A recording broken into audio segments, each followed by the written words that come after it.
श्री मनु, जब ब्रह्मा जी ने देखा कि उनकी मानसिक सृष्टि बढ़ नहीं रही है, तो उन्होंने अपने शरीर से एक दंपत्ति उत्पन्न किए। उनके दाहिने अंग से मनु तथा बाएं से उनकी पत्नी शतरूपा प्रकट हुई। सृष्टि विस्तार के लिए जब मनु ने स्थल की मांग की, तो ब्रह्मा जी की प्रार्थना पर भगवान ने वराह रूप धारण करके पृथ्वी का उद्धार किया।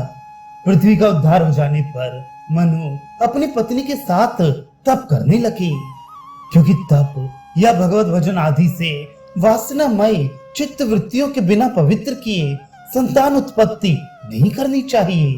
अन्यथा वासना से उत्पन्न की गई संतान में वासना ही प्रधान होती है। जब मनु महाराज को भगवान के दर्शन हो गए, तब उनकी आज्ञा से उन्होंने प्रजा का विस्तार करना आरंभ किया और अपनी पत्नी शतरूपा से प्रियव्रत एवं उत्तानपाद नामक दो पुत्र राकृति, देवहूति तथा प्रसूति नाम की 3 कन्याएं उत्पन्न की। बाद में इन स्वयंभू मनु महाराज की संतानों से ही पृथ्वी पर सब मनुष्यों की उत्पत्ति हुई। महाराज मनु के 2 पुत्रों में प्रथम प्रियव्रत परम भगवत भक्त हुए। उन्होंने ही इस वसुंधरा को सप्तद्वीपवती बनाया।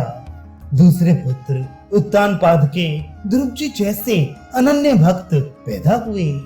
मनु की कन्याओं में आकुति का विवाह महर्षि रुचि से हुआ, देवहूति का महर्षि कर्दम से और प्रसूति का ब्रह्मा जी के मानस पुत्र दक्ष से।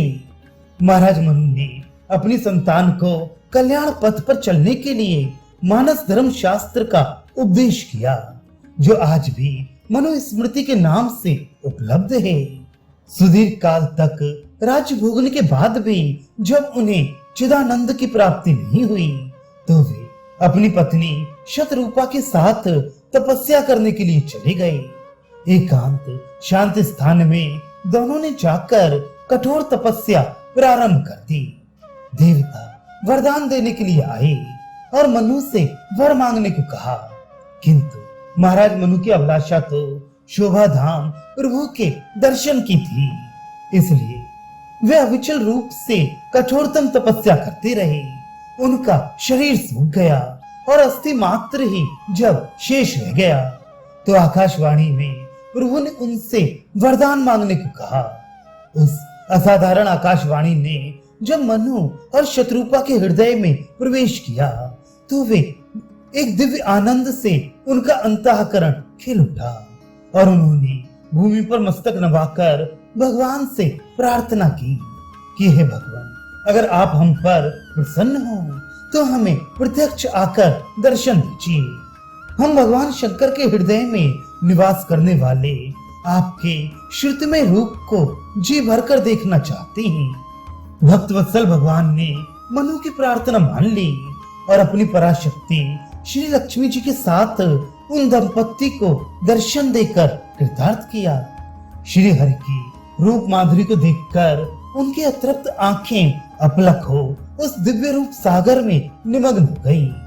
भगवान ने अब प्रकट होकर फिर वरदान मांगने को कहा, तो मनु अत्यंत संकोच से हृदय में संजोई अमर अभिलाषा को प्रभु के सामने रखते हुए बोले, दया निधान, आप परम उदार हैं, आपके लिए अधेय कुछ भी नहीं है, किंतु फिर भी मुझे उसे मांगने में बड़ा संकोच हो रहा है।